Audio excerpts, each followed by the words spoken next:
자, 이런 생각을 해보면 좋을 것 같습니다. 여러분, 남자와 여자라는 게 지금 이제 시대나 이전의 시대나 뭐 잘못된 남성성, 잘못된 여성성 이런 게 막 있잖아요. 우리가 타락했기 때문에. 지난주 교환 2페이지 중간부터 하시면 될 것 같고요. 네. 원래의 남성성과 여성성이 조금 많이 잘못돼가지고 지금 원본이 어떤 건가, 원래 좋은 남자, 원래 좋은 여자라는 것은 어떤 존재인가, 그거를 성경을 통해서 지금 찾아보고 있는데, 남자 여자를 이렇게 생각을 할 때 되게 갈등이 있을 수 있잖아요. 근데 이런 쪽으로 좀 생각을 해보면 좋을 것 같아요. 여러분, 앞이랑 뒤가 있죠. 그러니까 앞면이 있고 뒷면이 있잖아요. 근데 앞은 중요하고 뒤는 안 중요합니까? 우리가? 앞이니까 더 중요하고 뒤는 안 중요한 거 아니죠. 근데 뒤가 앞이 되면 안 되잖아요.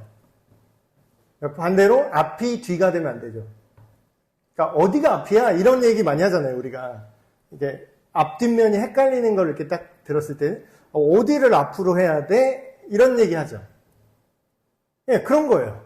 그러니까 그런 느낌에 가깝다고 생각하시면 됩니다. 그러니까 앞이 뒤보다 더 소중하고 뒤는 앞보다 열등하다? 이런 개념이 아니잖아요. 그런데 그럼에도 불구하고 앞이 어디든 뒤가 어디든 아무 쪽으로나 해도 돼, 이런 것도 아니죠. 앞은 어디가 앞인지 알아야 앞으로 가고 뒤로 가고 우리가 알면서 행동을 할 거잖아요. 근데 지금 이 시대는 어떻게 얘기를 하냐면 앞은 뒤보다 뛰어나다 라고 말하거나, 아니면 뒤가 앞보다 더 중요해 라고 말하거나, 아니면 앞이나 뒤나 상관없다 이렇게 얘기해요. 그러니까 이게 지금 우리 시대가 마주하는 남자와 여자에 대한 잘못된 그런 인식인 것 같습니다. 그러니까 뭐가 뭐보다 낫고 뭐가 뭐보다 열등하고 이런 것도 아니지만, 여기까지는 동의를 많이 해요. 그래, 둘 다 소중해. 그런데 여자 역할, 남자 역할 따로 있는 건 아니야. 아무렇게나 해도 돼. 또 이렇게 생각을 한다는 거죠. 네, 그래서 그거를 이거는 남자의 역할이고 이거는 여자의 어떤 그런 게 있어, 이러면은 너 왜 차별해? 약간 이렇게 되는 시대가 됐어요. 이렇게 얘기를 한다는 건 뭐예요? 앞이 뒤라고 얘기하는 거랑 똑같은 거예요. 그러니까 앞뒤가 없는 이런 느낌. 그래서 다시 성경에서 보면은 남자와 여자를 정확한 방향성을 설정해줘요. 그거를 지금 한번 보겠습니다. 자, 아담이 먼저 창조가 된 건 사실이죠. 그러니까 이것도 마찬가지예요. 순서상으로, 그러니까 질서상으로. 하나님은 질서를 되게 중요하게 여기세요. 하나님은 혼돈이 아니라요. 하나님은 질서의 하나님입니다. 그 얘기는 뭐냐면 방향성을 명확히 해야 된다라는 거예요. 누가 먼저고 누가 나중이냐. 그러니까 오해하지 말고 들으세요. 먼저기 때문에 더 중요하고 나중이기 때문에 덜 중요하다는 얘기가 아니에요. 그러니까 방향과 순서를 얘기하는 거예요. 그럼 아담이 먼저 창조되었다고 얘기를 하죠. 이렇게 디모데전서 2장 13절에 다소 남성, 여성의 좀 갈등 상황 속에서 표현한 구절이긴 한데, 남자가 먼저 지음을 받고 하와가 그 후에 지음을 받았다, 이렇게 얘기를 했죠. 그래서 이 얘기는 뭐냐면 우열을 얘기하는 게 아니라 남자에게 책임과 권한이 동시에 주어졌다는 거예요. 그러니까 그게 남자라고 뭐 무조건 우수하다 이런 뜻이 아니라, 그러니까 하나님은 무언가를 주실 때요, 그거에 대한 대가도 같이 요구하세요. 그러니까 하나님이 평등이 아니라, 그러니까 요새 그런 뭐 영상 유튜브에도 많이 나오더라고요. 목사님들이 뭐 하나님은 평등하진 않으십니다 이런 얘기하는데, 잘못 이해하면 되게 오해의 소지가 있는 발언이지만, 하나님은 평등이 아니라 공평하신 분입니다 이런 얘기를 해요. 평등은 기계적으로 똑같이 맞추는 거예요. 어떤 면에서는. 근데 공평은 뭐예요? 보기에는 얘가 더 먼저인 것 같아. 보기에는 남자를 더 우대하는 것 같아. 근데 이건 공평입니다. 왜냐고요? 아담이 먼저 창조됐기 때문에 먼저 다스리고 해라라는 권한도 주셨지만 뭐예요? 권한만 주셨어요? 책임을 누구한테 묻죠?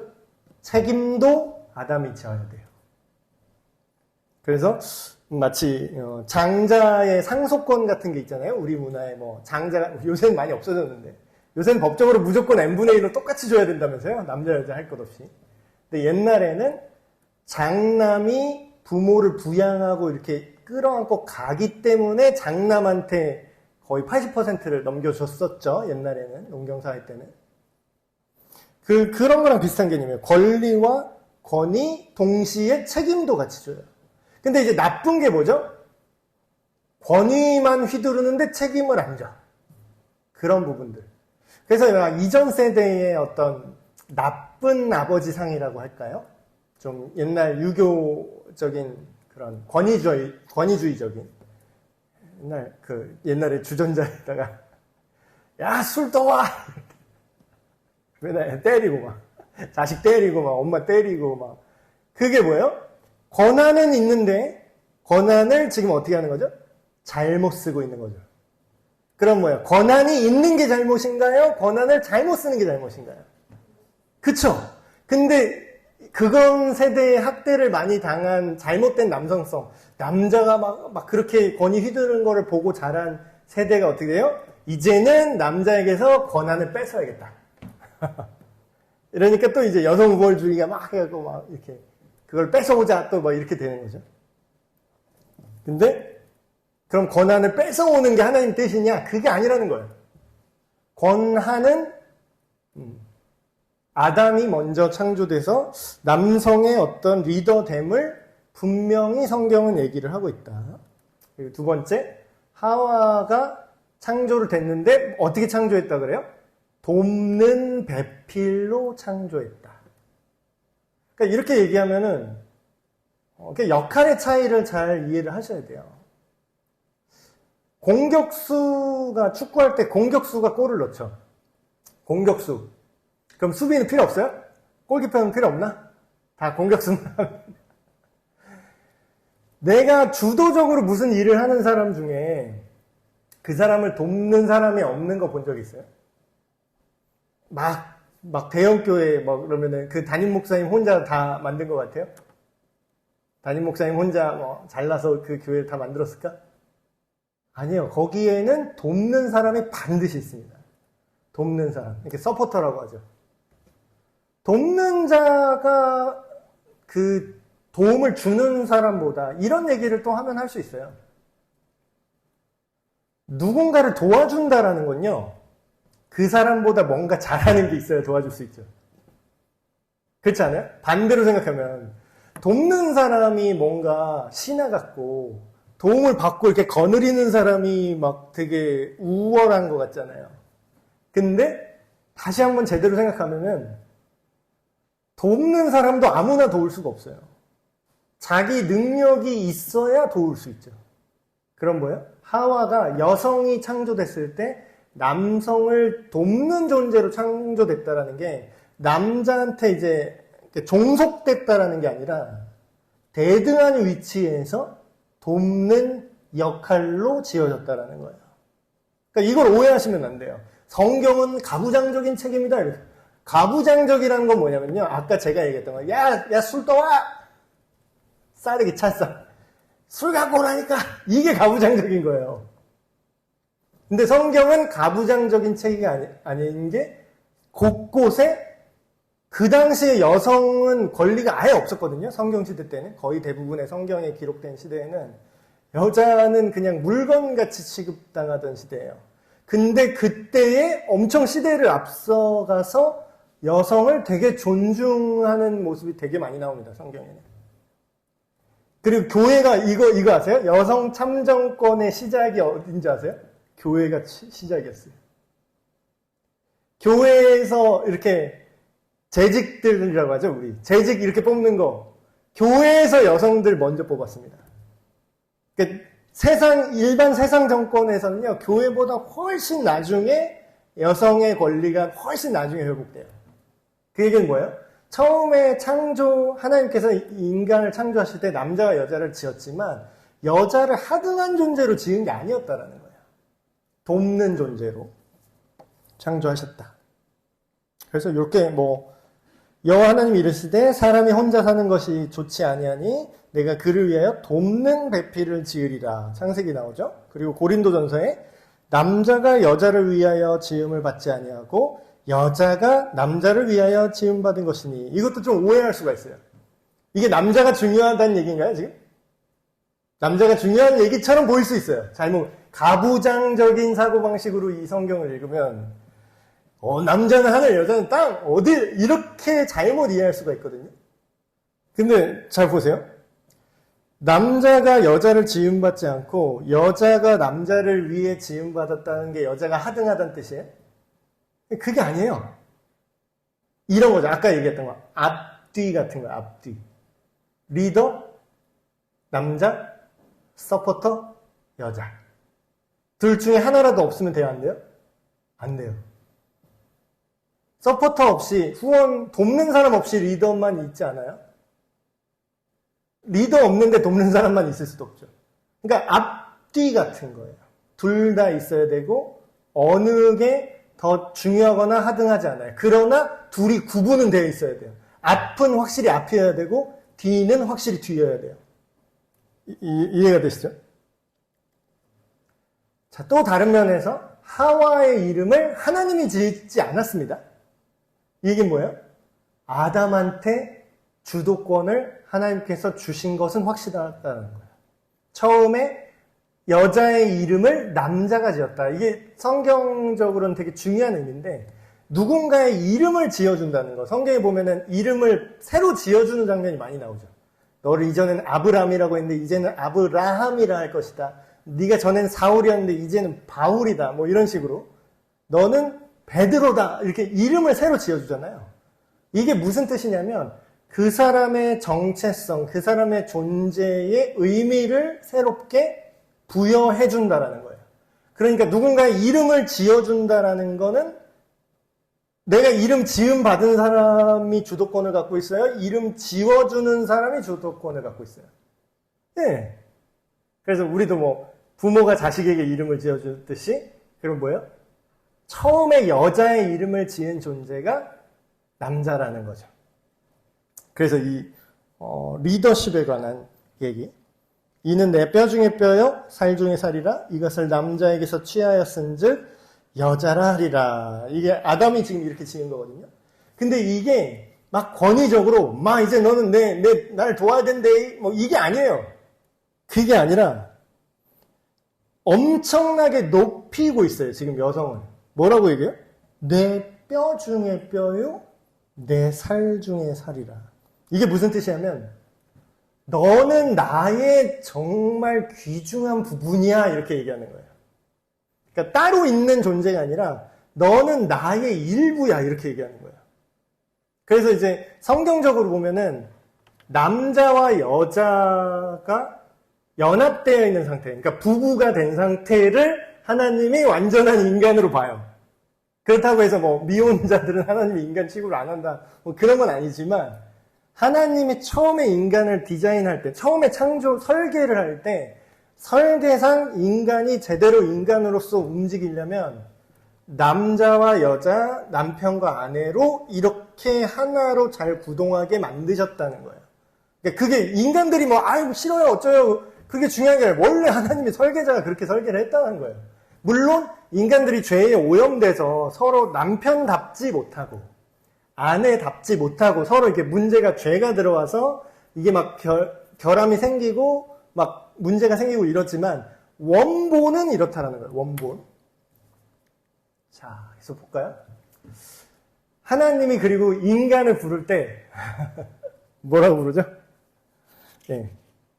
여자라고 부르지 않고 사람이라고 하는데, 사람은 남자를 지칭합니다. 근데 요새 이거 갖다 또 말이 많아요. 또 여성 인권을 또 이렇게 중시하는 그쪽에서 왜 사람을 맨이라고 하냐? 왜 맨이라고 하냐? 그렇게 부르지 마라. 휴먼 레이스라고 해라. 그래서 이제 성의 다툼을 자꾸 이렇게 일으키는 것 같아요. 근데 기본 시작이 어떻다고요? 네. 여기 보세요. 창세기 5장이죠. 남자와 여자를 창조하셨고 그들이 창조되던 날에 하나님이 그들에게 복을 주시고 그들의 이름을 뭐라고요? 사람이라고 하셨더라. 사람. 그래서 성중립적인 용어를 써야 된다. 요새 뭐 그 잘못된 성관념이 법적으로 통과된 그런 지역에서 특히 미국이나 뭐 캘리포니아 이런 데서는 성중립 용어를 써야 된다고. 예를 들어서 우리가 인종차별적 단어 있죠. 인종차별적 단어. 예를 들면은 뭐 한국 사람한테 뭐 조센징이라고 한다거나 일본 사람한테 쪽발이라고 한다거나 뭐 중국 사람한테 짱깨라고 한다거나 막 비하 표현 있죠. 그 인종 비하하는 거. 막 흑인 분들한테 막 껌둥이 새끼라거나 이런 거는 그 사람의 잘못이 아닌데 그냥 선천적인 걸 갖다가 모욕하는 거잖아요. 근데 이거는 진짜 잘못된 표현이 맞죠. 인종차별이고 종족 혐오잖아요. 근데 이제 이런 것들을 하지 말라고 하는 것처럼 성별로 부르면 그거를 차별이라고 얘기를 하는 사람들이 생겼어요. 그래서 지금 큰일 났습니다. 지금 미래 세대는 더욱더 큰일 났는데 그래서 여성 대명사 막 이런 거 있죠. 뭐 she, he 뭐 이런 거 있잖아요. 영어에.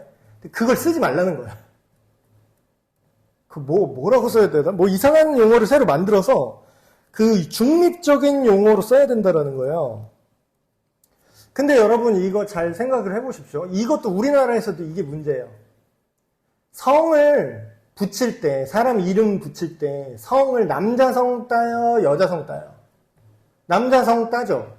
근데 이 사람들이 그렇게 얘기하는 거예요. 이거는 과거의 그 가부장적인 남성 우위의 남성 폭력적인 사상으로 이렇게 살아왔기 때문에 남성 성을 따온 이 문화는 악습이고 이건 없어져야 된다. 여자성도 딸 수 있게 하거나 아니면 아빠 엄마 성을 다 부르자 그래서 막 요새 막 그 사상 된 사람 중에 성 2개 붙인 사람들이 있어요. 뭐 김이두한 뭐 이런 식으로 유송 현주 뭐 이런 식으로.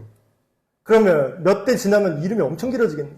우리나라 뭐 유럽 귀족같이 이름 뭐 더글라스 뭐 오메로스 무슨 알라딘 3세 어쩌고 막 되게 길어지겠네. 그래서 그런 막 얘기를 하는 거예요. 여성인권 남자 저리 가라 다시 여자로 돌리자 막 이래. 그러니까 이게 우열로 생각하니까 이런 얘기가 나는 거거든요. 그래서 여자성을 붙였어. 여자성을 붙였는데 누가 댓글에다가 그렇게 달아놨더라고요. 역시 진리는 되게 단순해요. 뭐라고 써놨냐면 야 엄마 성도 니네 할아버지 성이야. 그럼 언제부터 바꾸면 여자성이 되는 거지 도대체? 어디부터 여자성이라고 인정받을까요? 그러니까 우리 인간은 이렇게 어리석어요. 근데 성경에 따르면 뭐예요? 여자성을 따르지 않는 이유가 있죠. 왜냐하면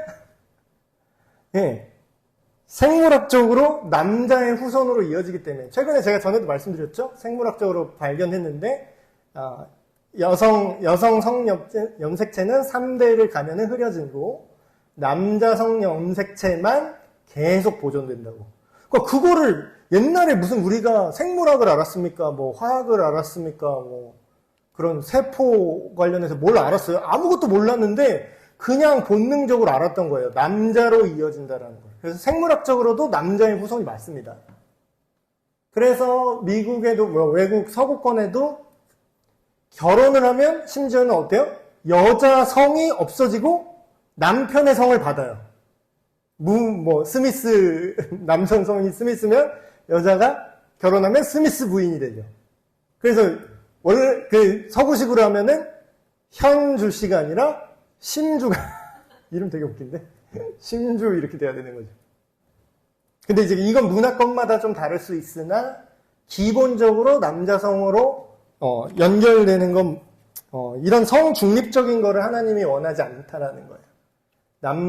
남성으로, 그러니까 남성이 다스려야 된다, 뭐 가부장적인 얘기가 아니라 라벨링을 남자로 할 거다 이런 거죠. 안면은 남자로 해라 이런 느낌? 자, 그리고 이거 되게 중요한 문제. 여기까지 들으면 막 여성분들 막 억울할 수 있어요. 막 아무리 생각해도 하나님 남자만 좋아하는데 약간 이렇게 생각할 수 있어요. 근데 자세히 보세요. 처음에 선악과를 성경 다 아시니까 여러분 선악과를 남자가 먹었어요. 좀 이렇게 말하는 건 좀 치사한데 남자가 먹었어요? 여자가 먹었어요? 처음에 먹은 거. 여자가 먹었죠. 근데 그 범죄한 다음에 하나님이 부르잖아요. 누구 부르는지 아세요? 아담 불러요. 그러니까 이게 우열이 아니라 선장을 딱 남자로 정해놓고 모든 권한도 줬지만 뭐예요? 책임도 누가 진다? 남자가 진다.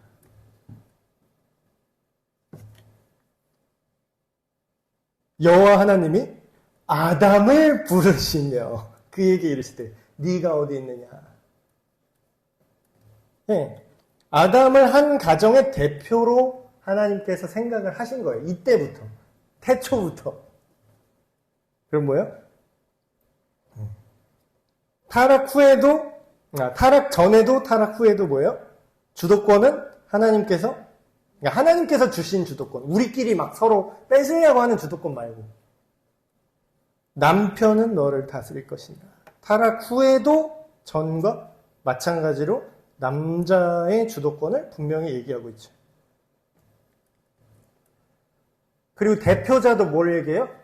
뒤에 신약시대 때 그런 거 있죠. 아담 한 사람이 타락함으로 모든 인류가 죄에 빠진 것처럼 한 사람 하나님의 아들, 한 사람 예수 그리스도로 말미암아 모든 사람이 구원에 이른다.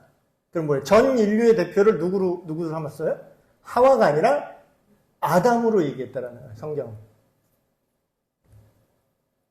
그래서 죄를 먼저 하와가 범했어도 뭐예요? 그건 누구 책임이다? 아담 책임인 거야. 그럼 뭐예요? 책임이 있으면 권한도 있어야 되는 거예요.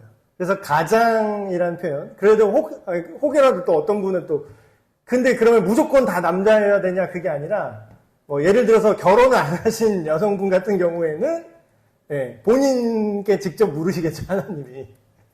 그리고 또 이제 그러면 굳이 없는데 막 굳이 만들어서 남자를 만들어서 할 수는 없잖아요.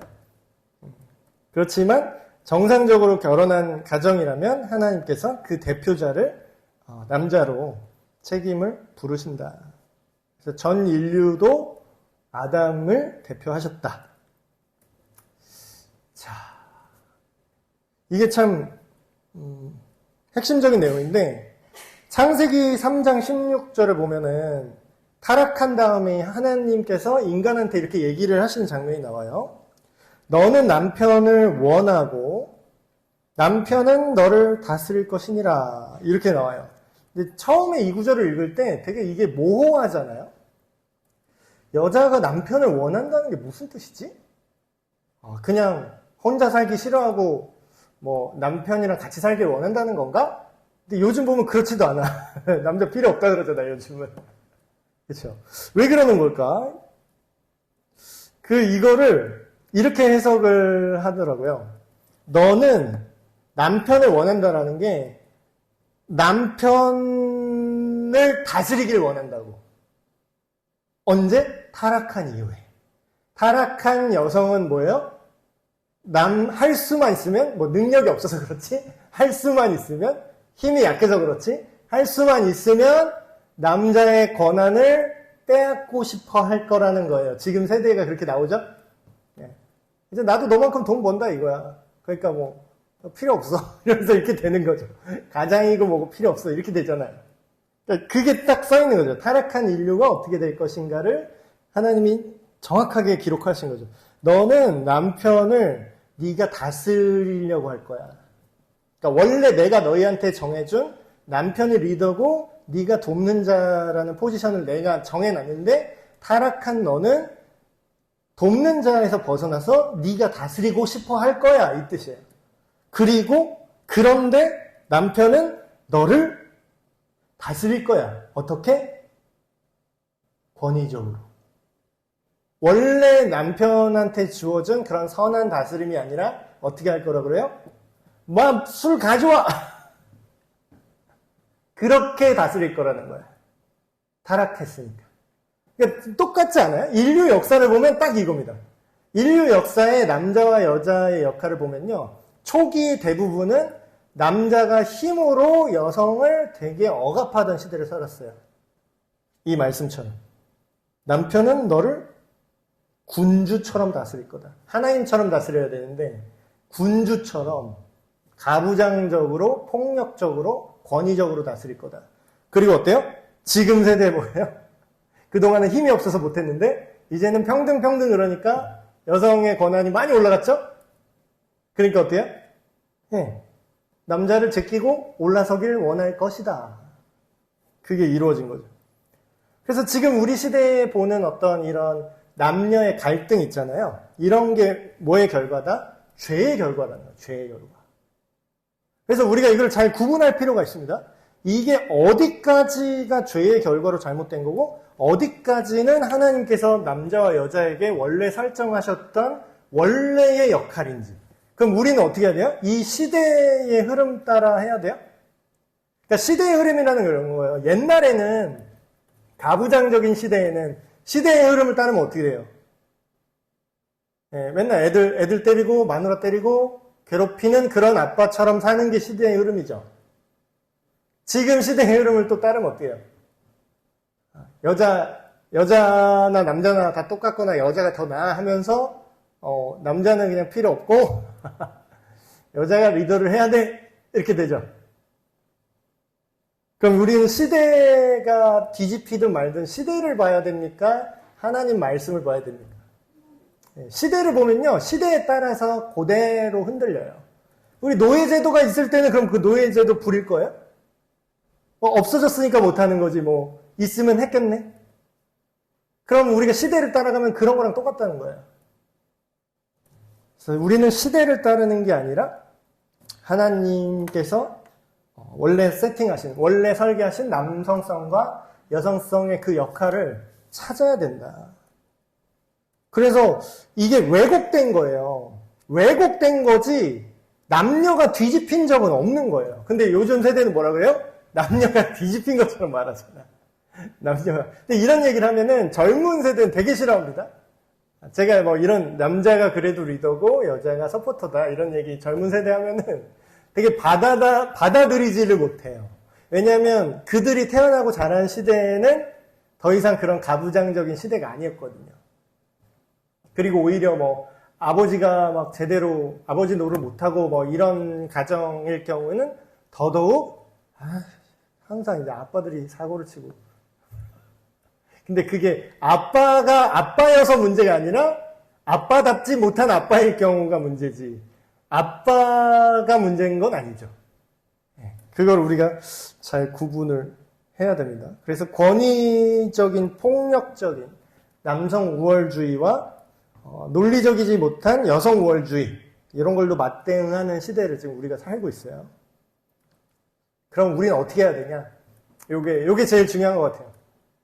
남녀 관계를 좀 올바르게 회복할 필요가 있습니다. 여러분 그거 아세요? 이게 여성이 지금 자기는 그렇게 생각 안 하겠지만 이거는 통계가 말해주는 거거든요. 여러분 요즘 이런 얘기하면 또 젊은 사람 싫어할 텐데 일단은 저는 그냥 통계를 얘기하는 거예요. 제가 무슨 뭐 어떤 평가를 하는 게 아니라 요즘 결혼 잘 안 하죠. 왜 안 할 것 같으세요? 사람들이 돈이 없어서? 돈이 없어서. 반은 맞고 반은 틀린 얘기예요. 왜 돈이 없다고 느낄까요? 이게 되게 웃겨요. 여성 인권이 올라갔다고 얘기하면서 그러면은 정말로 괜찮으면은 여자가 돈을 더 많이 벌어도 상관없어야 되잖아. 여성 인권도 평등하게 아니면 여자가 더 우월해 이렇게 주장하잖아요. 이 세대가. 그럼 여자가 돈 더 많이 벌고 남자가 돈 더 못 벌어도 그냥 결혼하고 잘 살면 되잖아. 근데 되게 웃긴 건 뭔지 아세요? 말은 그렇게 하는데 실제로 여자 중에 자기보다 돈 못 버는 남자랑 결혼하고 싶은 사람이 거의 없어요. 통계는 뭔지 아세요? 여성이 자기가 결혼하고 싶어하는 결혼 희망자, 배우자, 남성상을 했더니 자기 연봉보다 1.5배에서 2배는 돼야 결혼을 하겠다라는 통계가 70% 이상이에요. 근데 문제는 뭔지 아세요? 과거에 비해서 여성의 임금이 올라갔다라는 거예요. 뭐죠? 그러면 여성의 임금이 올라갔으면 결혼을 하고 싶은 남자가 돈을 1.5배에서 2배 버는 사람들이 수요가 따라가야 되잖아. 여자 임금이 오른 만큼. 근데 실제는 어때요? 남자 임금은 그대로고 여자들이 버는 돈이 이렇게 올라갔죠. 그럼 뭐예요? 그러면 이 여자들은 여기 있는 남자랑 결혼하고 싶어지는데 여기 있는 남자 수는 늘어났어요? 그대로예요. 그대로죠. 그러면 어때요? 통계상 결혼을 할 사람이 없어 이렇게 얘기를 하게 됩니다. 그러니까 이게 왜 문제냐면요. 여자들은 자기네가 더 우월하다고 아무리 얘기를 해도 본능적으로 저 DNA상 자기는 서포터길 원해요. 자기가 메인이 되길 원하는 여자들도 있긴 있습니다. 근데 기본적으로 전체 여자의 성향을 딱 보고 봤을 때 통계가 그렇게 말해요. 난 아닌데 그래 본인은 그럴 수 있겠죠. 한두 명 개인은 아닐 수 있겠지. 근데 전체적인 여자의 통계를 보자고요.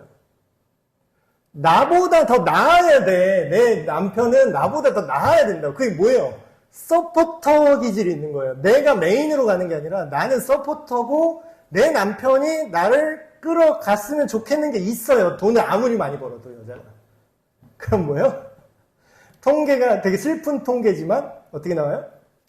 여성 연봉이 올라갈수록 결혼 확률은 떨어져요.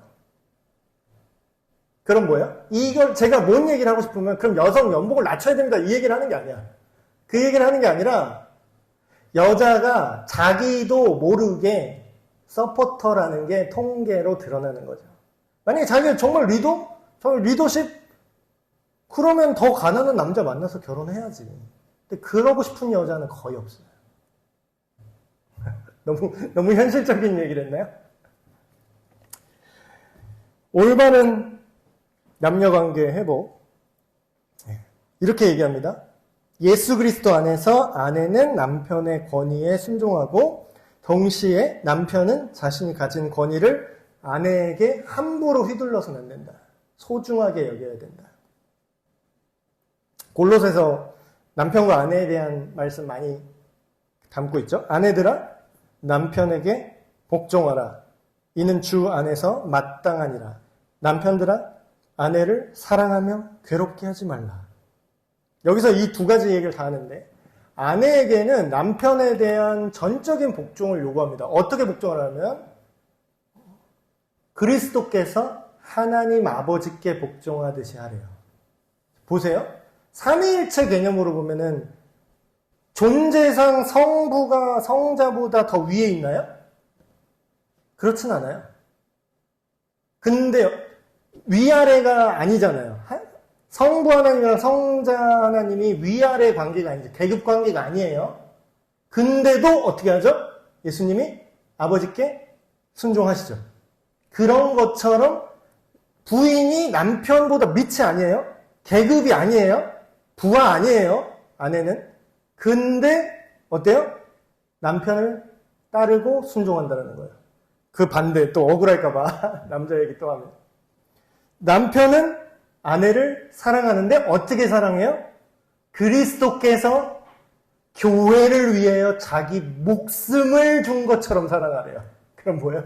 여자는 순종만 하면 되는데 남자는 목숨을 걸어요. 더 빡세. 남자가 더 힘들죠. 그래서 서로 사랑하고 아내는 남편에게 복종하고 남편은 아내를 사랑하기를 자기 생명같이 사랑해라. 이게 올바른 남녀의 관계입니다. 올바른 부부의 관계죠. 그래서 이제 이게 문제가 뭐냐면 교회에다가 이거를 어떻게 적용할 건가. 그래서 지금 좀 문제가 좀 많이 됐던 게 뭐 여성 안수, 뭐 여자 목사가 맞냐 틀리냐, 막 이런 거. 그리고 요즘에는 또 여자 장로님이 또 나와요. 어느 교단에서는 지금 여자 장로, 그러니까 당회원으로 여자 장로를 세워서 받는다. 그러니까 여자 목사가 이제 인정되는 흐름이 있으면 당연히 여자 장로도 뚫릴 거라고 저는 예상은 했습니다. 근데 이제 이거를 교회에다가 어떻게 적용할 것인가는 이게 해석의 여지가 좀 많아요. 그러니까 어느 방향에서 보느냐에 따라서 어떤 교단은 여자 목사를 인정하지 않습니다. 어떤 교단은 여자 목사도 문제 없습니다.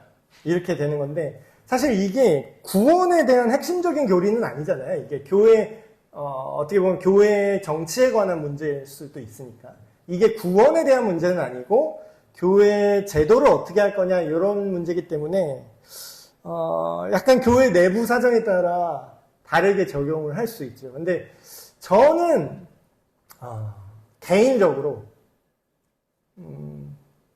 저 개인적인 생각입니다. 저희 교단의 입장과 저희 개인의 생각도 다를 수 있으니까. 저희 백석교단은 저 여성 안수 있죠. 그래서 여자 목사님들이 있습니다.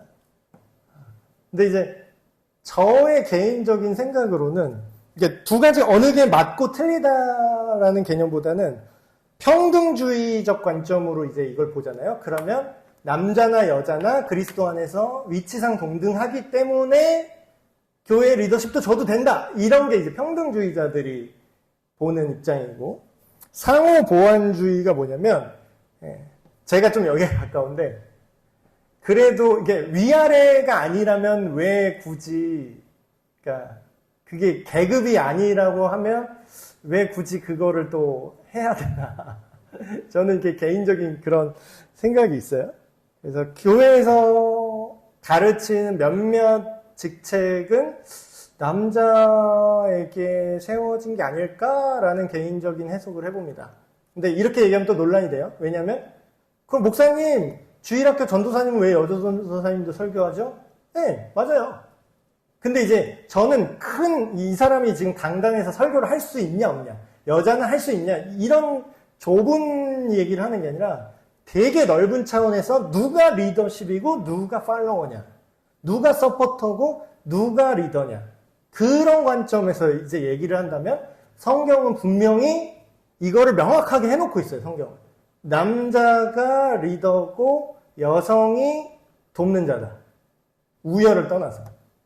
그렇기 때문에 근데 이거를 교회 정치제도에 적용을 하냐 마느냐 이 문제지만, 그래서 근데 약간 저는 좀 애매할 것 같은 게 여성 담임 목사님이 계신 교회는 제가 알기로는 남편이 안 계시거나 이런 분들 위주로 처음에 하셨다고 제가 알고 있거든요.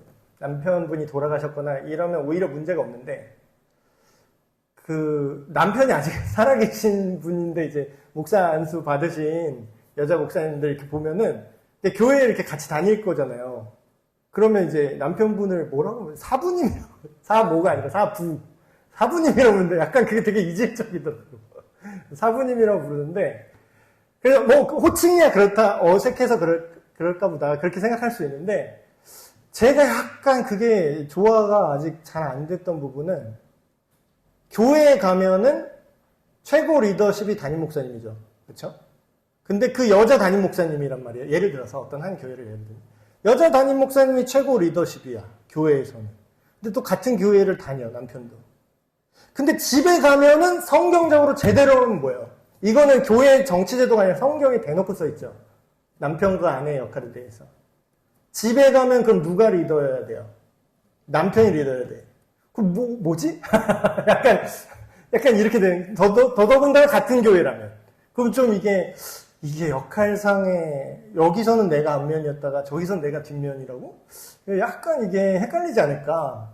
저의 개인적인 그런 혼란이 있고, 또 어떤 분들은 괜찮다고 하는 분은, 아, 목사님, 그러면 여자 사장님은 뭐 자기 그 회사 가면 여자가 사장이고 뭐 집에 가면은 아내인데 뭐 그런 것처럼 할 수 있죠. 뭐 이렇게 뭐 유연하게 생각하면 뭐 그렇게 할 수도 있겠다 싶은데 어쨌든 제가 여기에 대해서 뭐 딱 답을 이게 막 성경적이다.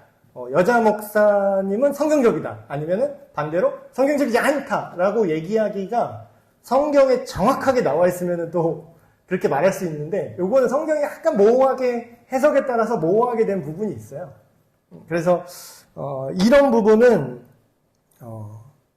책임과 권한으로 생각을 하시면 좋을 것 같아요. 그 역할을 잘 감당할 수 있을 것인가, 그렇지 않을 것인가. 그런 걸로 뭐 성도님들이 뭐 생각이 있어서 여자 담임 목사님을 뽑는 교회도 있을 테고, 여러 가지 그 교회의 사정에 따라 또 다르기 때문에. 그래서 지금 또 얘기할 거는 이게 되게 중요하다는 거예요. 우리가 근데 여자 목사님을 세운다고 해도 그 동기에 따라서 위험할 수 있고 괜찮을 수도 있을 것 같아요. 동기가 만약에 여자 목사님을 세운 동기가 야, 이 세상이 바뀌었어. 이 시대가 이제 여성 시대야. 이렇게 세우면 저는 반대. 그렇게 따지면 시대가 바뀌면 또 다 바꿀 거예요? 시대가 동성애를 옹호하라는 시대잖아요. 그럼 교회도 그렇게 바뀌겠네? 그 논리라면 여성 안수든 뭐 목회자든 그 논리라면 저는 반대. 왜냐하면 논리 자체가 잘못됐어요. 그런 논리로 진행을 하시면 안 되죠. 그래서 남자와 여자에 대한 것들. 뭐 여자들만 뭐 유리천장이다, 남성 우월주의 세상이다 막 이렇게 얘기를 하잖아요. 근데 그 반대도 있어요. 여자만 우월한 직종이 있어요. 유치원 교사는 왜 남자 안 뽑아요? 왜 남자 할당하지? 왜 평등하게 하시지? 왜 유치원 교사는 95%가 왜 여성분이죠? 왜 남자도 하지? 간호사 왜 90% 이상이 여자죠? 너무 불평등한 거 아닙니까? 소방관 왜 군인 왜 거의 99%가 남자죠? 불평등한 거 아닙니까? 특수부대 왜 100% 남자죠? 아, 여자 특수부대 있다. 707 여성부대도 있어요. 특수한 목적에 의해서.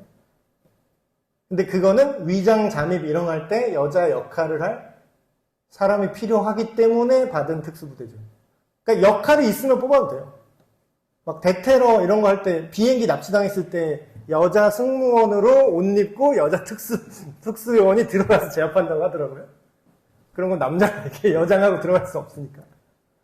그러니까 이게 절대적으로 똑같이 맞추라는 생각 자체를 버리셔야 됩니다.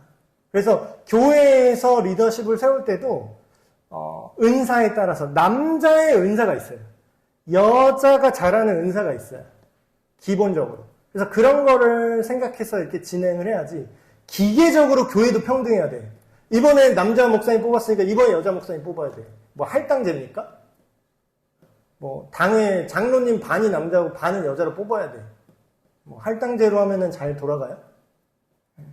그런 생각이라기보다는 하나님도 심지어는 여성 리더를 뽑은 적이 있어요. 언제? 남자가 재구실 못할 때. 사사기 보면은 여성 사사 나온 적 있죠. 근데 그 시대 때 어때요? 남자를 뽑을 만한 놈이 없었어요. 근데 그마저도 전투를 여자가 해요? 아니요. 전투할 수 있는 장군만 따로 뽑습니다. 사사는 여자 사사를 뽑는데 전투 요원만 남자를 뽑아요. 하지만 리더십은 그 여성에게 있었죠.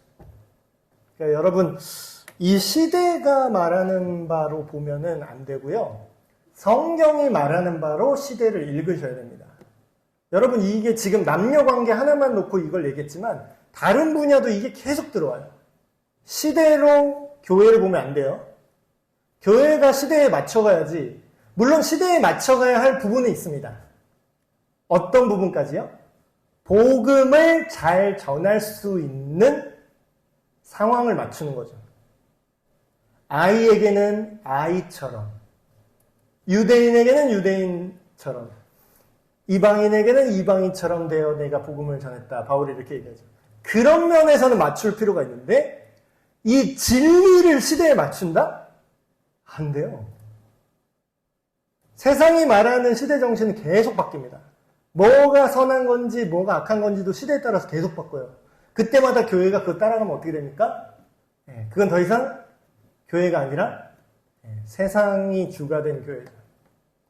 그래서 오늘 남자와 여자에 대한 하나님의 시각 2주간에 걸쳐서 봤는데 이 모든 것들 우리가 잘 기억하시고 미래 세대를 위해서 좀 많이 기도를 해주세요. 여러분의 세대는 이제 다 지나가서 사실 오히려 이게 남자들한테 이제 고통받았던 세대분들이시고, 근데 앞으로의 세대는 고통은 안 받는데 다른 종류의 고통이 다가오고 있습니다. 무질서라는 고통이 오고 있어요. 남자, 여자 서로 필요 없다. 이런 시대가 오고 있어요. 그래서 여러분 기도 많이 해주시고 하나님 안에서 이 올바른 남성성과 여성성이 회복되기를 한번 기도해 봅니다. 기도하고 마치겠습니다. 하나님 아버지, 남자와 여자로 우리를 창조하셨음을 다시 한번 기억합니다. 하나님을 떠난 사람들이 타락하여 잘못된 남성성과 잘못된 여성성으로 혼란스러워지는 이 시대를 우리가 살고 있습니다. 하나님, 그러나 우리가 시대를 통하여서 시대정신으로 교회를 세우는 것이 아니라 하나님의 진리 안에서 오히려 시대를 뛰어넘는 주님의 몸된 교회가 되길 원합니다.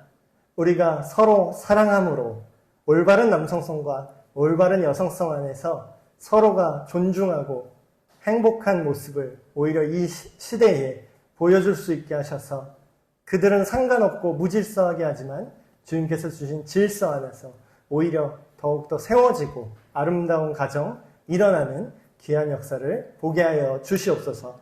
우리 주 예수 그리스도의 이름으로 기도합니다. 아멘. 네, 마쳤습니다.